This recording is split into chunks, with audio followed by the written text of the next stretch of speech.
All right, everyone. Hello, hello. The time has come for me to introduce you to my new batch of rum. For those of you who are like, Robin, you make rum? I make rum. My rum company is called RUM et al. And the goal behind this rum company is to be fully transparent and to have a little bit of a scientific approach in the way that I make rums, however, not removing any of the art aspect to it. If you want more details about it, you can head over to my website. You could check out this video here. But my first batch of rum was setting the stage for all the other rums to follow. My first batch of rum, called Baseline, was to set the baseline for all the rums following to be compared to. It was just your classic molasses, water, and yeast fermentation, double pot distilled, bottled completely unaged, bottles at still strength, and bottles proofed down with only RO water added. So for all the batches that follow, there will be a variable changed so that it deviates from baseline. And because I'm changing a variable, the name of this rum line is variable. Very, very, very literal. And each variable batch will have its own expression name. This batch is called dunderclap because I like puns, and also there's dunder added into the fermentation. That was the only variable that was changed during the production process of dunderclap. So in this video, I'm going to give you the brief overview of what dunderclap is all about, how it was made. Then we'll dive into the nitty-gritty of exactly how it was made. And then I'm going to tell you what it tastes like. And I actually taste it completely blind, side by side with Baseline. And I'm telling you, it was completely blind. I had no idea which rum was in each glass. And I told you which one I preferred over the others, which is a very, very dangerous game. Anyways, let me give you the brief introduction to dunderclap. This is from 100% baking grade molasses. It has 33% dunder added into the fermentation in place of water. So the specific gravity or the starting sugar concentration stayed consistent from Baseline. It's then fermented for anywhere between 17 to 23 days using good old saccharomyces cerevisiae, more specifically the distiller's yeast strain of S. cerevisiae. It's then double pot distilled to a spirit strength of 75% ABV, and I bottled this at both 49% ABV, just as I did for Baseline. And of course, for you who are just as crazy as I am, at still strength at 75% ABV. Now, the label, same with Baseline, is an actual image of the fermentation for this batch. The total yield of the spirit run, of the spirit that came off the still, was 14.5 gallons. So yeah, we're still working with teeny tiny batches here. So that means that there are 48 bottles of, or half bottles of dunderclap at still strength, 75% ABV, and 68 full bottles, 750 milliliters of dunderclap at 49% ABV. Now there's nothing else added into this besides water, and it's RO water that I use. Okay, so let's dive into more details of exactly how this was made. So I started with a larger batch. I knew that adding dunder into the fermentation was potentially going to stall out the fermentation, so I wanted to make sure I wasn't going to have an even smaller amount of bottles than I did for Baseline. I wanted a little bit more. So I was actually aiming for, this is a funny story, I was aiming for 200 gallons total for the fermentation. That would mean I would add in, for 20% molasses in the fermentation, I would add in 40 gallons of molasses, and for 30% dunder in the fermentation, 30% is a good number to use, that would be 60 gallons of dunder. So I started by adding into my tote, into my fermentation tote, 60 gallons of dunder. Once I added that in, then I started to add in a little bit of water and my molasses. Now, I only had 35 gallons of molasses. There was a bit of a delay for one of the 5-gallon buckets of molasses that I typically use. I don't know why. It didn't really say on my tracking what was going on, but for some reason, one of them didn't get delivered with the others. So I thought, all right, it's scheduled to go out for delivery today, so I will just put it in when it arrives. And it should arrive before I finish putting the entire fermentation together, so the timing is going to work out great. So I add in my 35 gallons of molasses and I'm checking the tracking. It still hasn't gotten delivered. That one final bucket of molasses still hasn't gotten delivered and I can't figure out what's going on. So because I was still waiting for this bucket of molasses, I just wanted to check to see where the fermentation so far was at, right? What was the specific gravity of where I was at before my final bucket arrived? And I go to take the specific gravity and then there's an earthquake. We just had a very big earthquake. Ooh, I don't think I'll ever get used to those. Yeah, there was a welcome to California. There was a big, well, I say it was a huge earthquake. I'm not used to earthquakes, but the building was most certainly jiggling a lot. And we have those like dangling ceiling lights in the distillery, and it just makes it even creepier. Anyways, after my heart rate had gotten down from that earthquake, I checked the specific gravity and it was perfect. It was at 1.088, which is the exact starting specific gravity of baseline. So, dunderclap is lining up perfectly. However, it's only at 180 gallons and I was aiming for an extra 20 gallons. So I refreshed the tracking number to see where is this final bucket of molasses. And the update comes in. It was damaged during transit, which means that there was a molasses spill in FedEx. So if you work for FedEx and you had to clean up my molasses, I am very, very, very sorry. So that bucket of molasses never arrived. Some rum gods out there ensured that I did not add too much water into the fermentation and got the specific gravity just right. Anyways, that is the long-winded version of why I aimed for 30% dunder in the fermentation, but actually ended up with 33% dunder in the fermentation. So happy accident. So anyways, after all that, I added in my yeast, which, as I said, was good old-fashioned distiller's yeast, saccharomyces cerevisiae.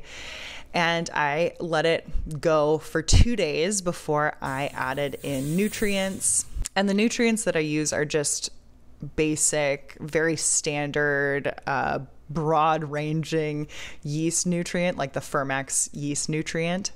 And I continued to let it ferment for 17 days. I was aiming for 16, but Aaron, who owns Dead of Night, needed the still. So I had to distill the following day. So after 17 days, I did my first distillation run, my first stripping run. Now, keep in mind, the still that I use is only 55 gallons, so I'm not able to load it up with my entire fermentation because 180 gallons can't fit into 55 gallons, right? So I have to split up the distillation into 4 different runs. So I did the first one after 17 days. The second one was done after 18 days. The third one was done after 22 days. And the fourth one was done after 23 days. What came out of those stripping runs, the yield from those stripping runs was 50 gallons at 36% ABV. Now, this was a slightly higher ABV than what the yield was for baseline stripping runs. And for baseline, I did mention that I took them a little bit farther than I normally do. So there was a little bit higher alcohol concentration, but it's all right. During my spirit run, I took the cuts based off of taste, just as I did for baseline. However, they ended up working out to be exactly the same as what I took for baseline. So I had 2 gallons of 4 shots that I took off. And then I had a very small heads cut that I ended up keeping because I really liked the flavors that were in it. The hearts cut in total, when I kept everything, was 14.5 gallons. As I said, that was the yield. And then I distilled out some tails. As I said, dunderclap was bottled at the same strengths as baseline. So we have 75% ABV, still strength in the half bottles. And I added RO water, reverse osmosis water, to bring it down to 49% for the normal 750 milliliter bottles. I also sent out a sample of my rum for chemical analysis. And the results are not super expected. So you'll notice that the total congener concentration on baseline, if you look at my website, is 309 grams per hectoliter of pure alcohol. Now, this is summing up all of the analytes that were tested by White Labs. That was for baseline.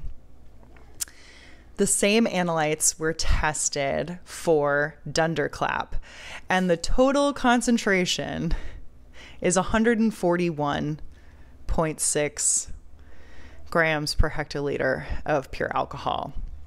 So it's less than half. This isn't a cleaner rum. I'm gonna, spoiler alert, the flavors are much fruitier and much more impactful.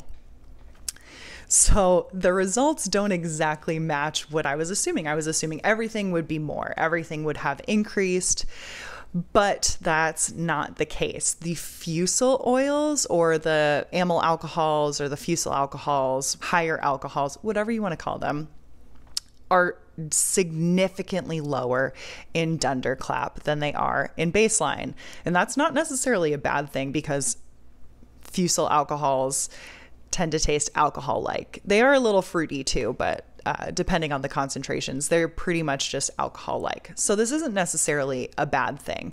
Now, the total ester concentration, which is primarily ethyl acetate, and both of these are very, very, very low ester rums. The ester concentration for dunderclap is about 30% higher than it was for baseline. So more esters. Again, this is an extremely, extremely low ester rum, but we have more ethyl acetate, essentially. Some other chemical compounds are there in higher concentration in dunderclap versus baseline, but primarily the amyl alcohols, this concentration change was pretty surprising to me. And it's possible that because I didn't distill out quite as low during the stripping runs, that possibly some of those fusel alcohols got left behind during the spirit run, or during the stripping run, and therefore once I did the spirit run, that perhaps there were just fewer amyl alcohols.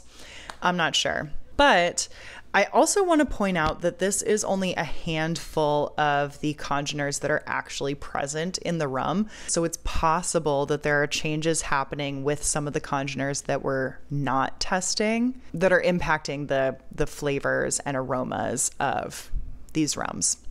Just something I want to point out. But it is really fun to have these 2 data sets as data points. And I'm excited to continue to collect more data from future batches where I get to change, just one variable at a time. So anyways, I feel like I can do an entire video breaking down each and every one of these chemical compounds, and we're not going to do that today.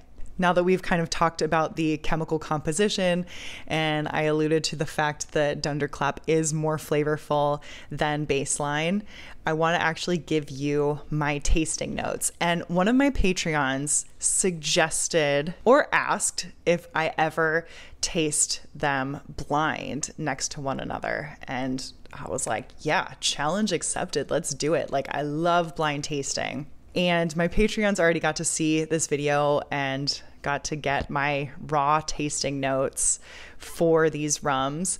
So we're gonna cut to that video now so that you can get all of my tasting notes.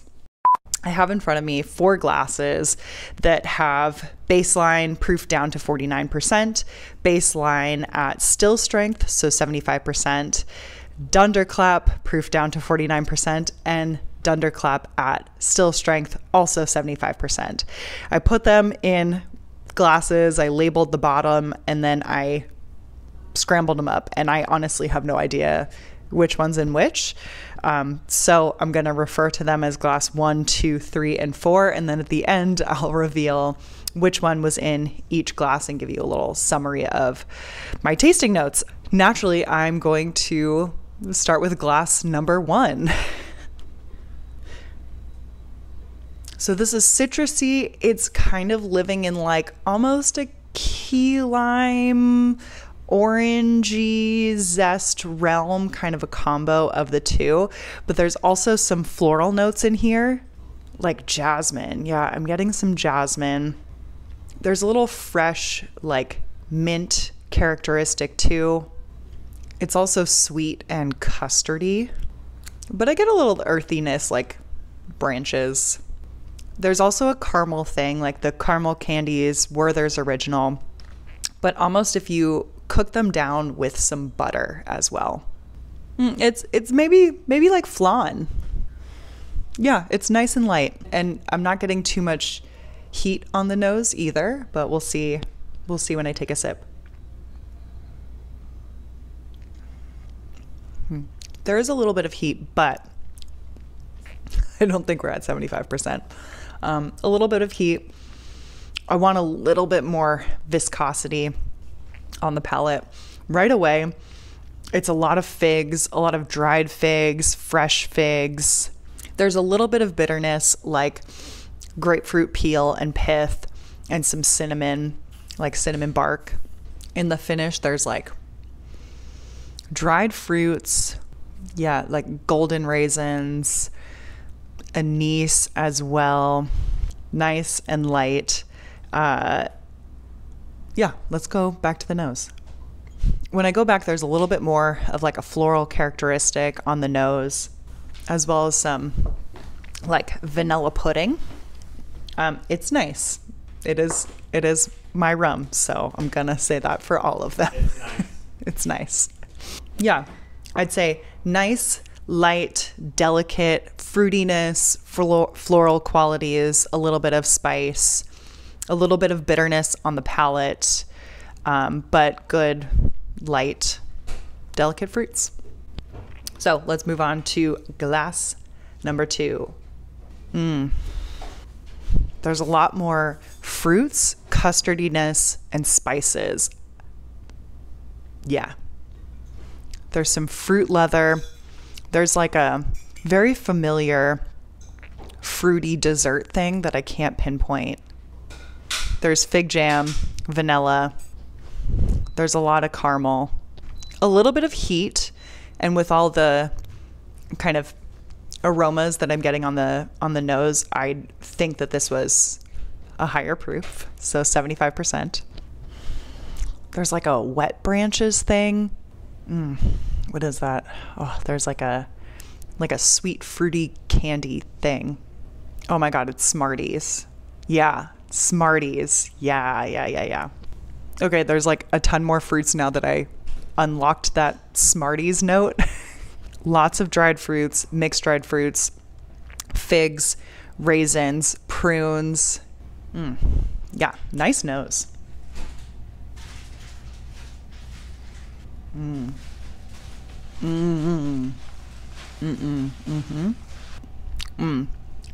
Wow, a lot more fruits. Ooh, I'm salivating. It's super oily. It's so nice. The mouth feels great. There's a little bit more heat, but it's not too bad. But I would definitely say that this is 75%. So many fruits. There's fig jam mixed with grape jelly, something earthy and wet. I don't know, like wet branches, something roasty as well. Some like candied grapefruit. I feel like that roastiness is like nuts, but like honey roasted macadamia nuts. Back to the nose, I get a touch of like a musky quality, but so much caramel. But it's not quite Werther's. It's more like those like caramel, I think they're called cowtails, that have the white cream center thing and then the caramel on the outside. I don't even know if those are caramel, but that's, yeah, what this is reminding me of. It's like caramel and creamy adjacent. That's very nice. Okay. On to glass number 3. Much lighter on the nose. The citrus is like a custardy citrus, like a key lime pie. Yeah, I can smell the graham cracker too, the whipped cream. Yeah, key lime pie. Oh my gosh. Raisins, lots of raisins. There's more of like that cheese Danishy thing. Some brown butter as well. Lots of cinnamon, lots of raisins. You want to smell this one? There's like no heat on the nose at all. Very nice. A little subtle coconut. Like vanilla coconut, you know? Oh, you're going for a sip. I didn't even sip it yet. You can't just walk away and say, This is really nice. There's like dark syrupy cherries, dried prunes, blood orange, maybe a little eucalyptus. I'm getting a lot of dried figs and some licorice, lots of cinnamon, almost like churros. So like sweet cinnamon, a little bit of an orange blossom. Yeah, lots of fruits. This is nice.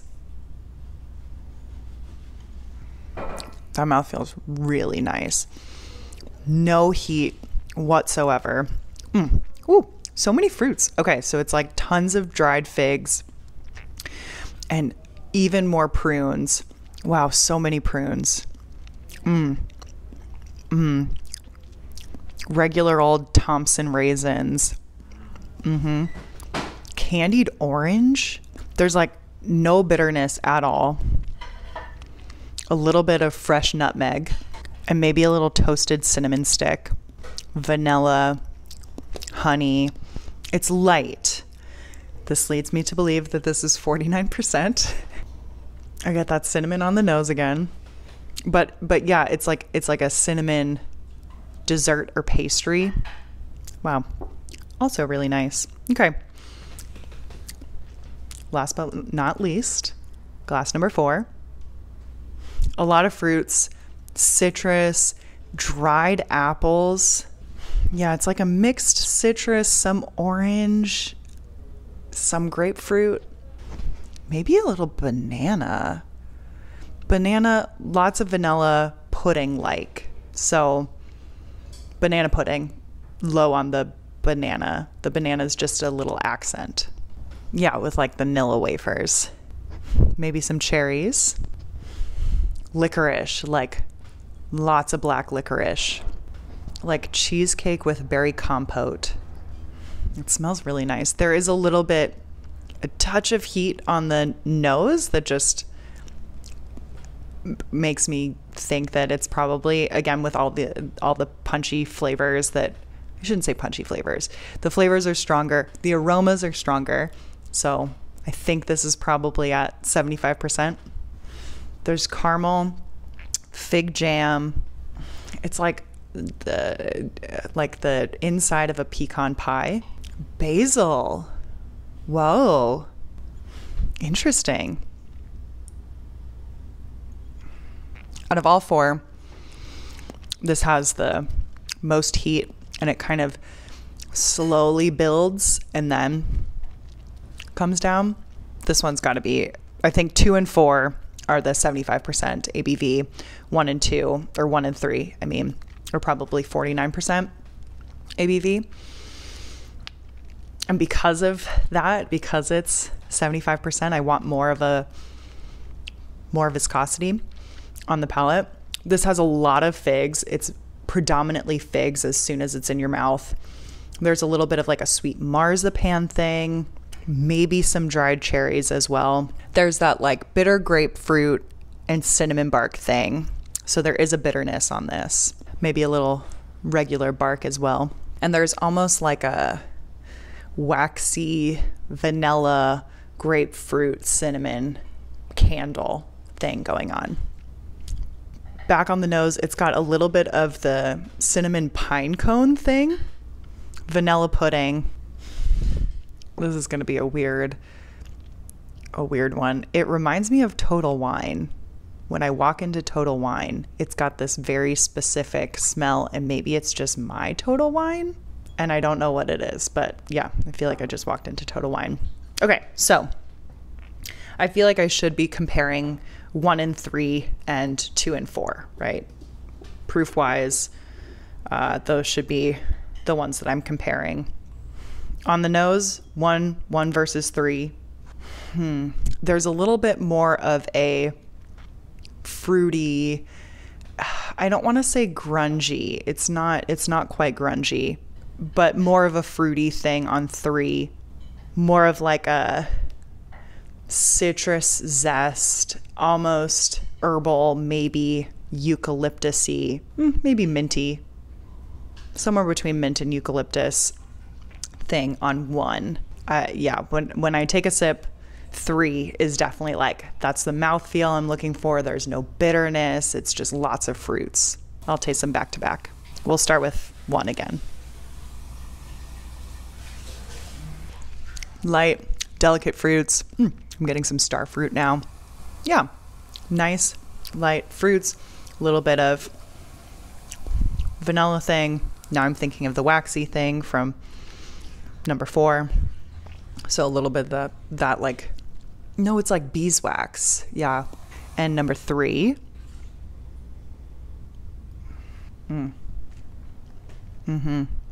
Also light. But, and when I say light, I mean subtle. But there are more fruits. There's more cinnamon. And they're more of those like, just a variety of dried fruits. And it doesn't have that kind of like cinnamon bark, grapefruit peel thing that gives number 1 a little bit of bitterness. So 1 versus 3, I like 3 better. But of course, I think both of them are wonderful. Okay, so 2 versus 4. Oh, on the nose, this is hard. I feel like 4 is more desserty. 2 does give me more fruits and like more complexity, I think. Whereas 4 seems a little bit more just like the fruits are figs. And there's more of this like dessert quality, more caramel, vanilla sweetness, which I really, really like. But 2 is more of a blend of fruits. There's some spices as well. It's also got this sweetness, but it's not quite as desserty. I don't know. On the nose, that's a hard choice. But on the palate, we'll start with the number 2. Fruits and roasty nuts. No bitterness at all. So many dried fruits. The mouthfeel. It does not feel like 75%. It is very, very oily to the point of like it's super silky. It's really nice. And all those dried fruits, really, really good. The second glass is still just like dried fruit flavors just keep coming and coming, and it's really nice. Okay, number 4. A little more heat, a little bit more bitterness. It still has a lot of fruits, but again, they're like primarily figs. I get a lot of figs. And it has this like almost freshness that is kind of reminiscent of maybe a mint and eucalyptus or some type of kind of herb that gives you that a little fresh sensation. So even though it smells more desserty on the nose, those desserty characteristics don't really come through a whole bunch on the palate. It is really nice though, but 2 versus 4 on the palate, especially when we take that into consideration, I prefer 2. So 1 versus 3, I prefer 3. 2 versus 4, I prefer 2. But again, these are all wonderful, very lovely. Whoever distilled them did a great job. But yeah, let me tell you what each one was. So drum roll. Number 1 was baseline proof down to 49%. Okay, all right. Which, yeah, in baseline, I do get those. I got similar notes on baseline, where there's some good citrusiness. I get grapefruit and stuff like that. So great. Let's skip to number 3 since it was 1 versus 3, and I want to make sure that 3 is also at 49%. So glass number 3. Yep. Glass number 3 is dunderclap at 49%. Cool. Okay. So I preferred the use of dunder. It did add a really lovely fruitiness, and I don't know what it is, but that mouthfeel was amazing. Okay. So 2 and 4. Number 2 is dunderclap at still strength. All right. Okay. So far dunderclap is coming in on top. I'm very happy about that. So that means number 4 is baseline at still strength. That's great. Okay, wonderful. So I really like blind tasting. If you couldn't tell, these are all, they all have overlapping flavors that I get. They are similar, but they are also different, and they're not so absurdly different where it's like, oh my God, these are completely different products, right? And so I really like how you get to see the impact of just adding dunder to the fermentation and keeping everything consistent. You can see that it's not as dramatic as you might think it would be, but it does make a big enough difference, right? Where I, hands down, whether it's proof down or not, preferred dunderclap over baseline, which again, I love baseline. With that, guys, I really hope you enjoyed this video. I really hope that you enjoy following along and getting to hear how I'm making all of my batches of rums. I'm going to continue to put out videos like this. If there's anything you want me to focus on in particular in the production process of my rums, please don't hesitate to reach out. Let me know. If you bought bottles of baseline, thank you so much. You've had a couple days head start to be able to also purchase bottles of dunderclap.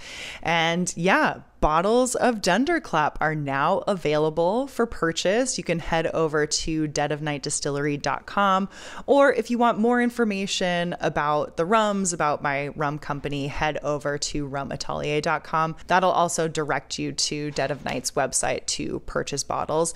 Keep in mind, we can still only ship to California addresses. So if you do not live in California, maybe you have a friend, a family member, a coworker, someone that lives in California that wouldn't mind hanging on to your bottles for you or getting your bottles to you somehow.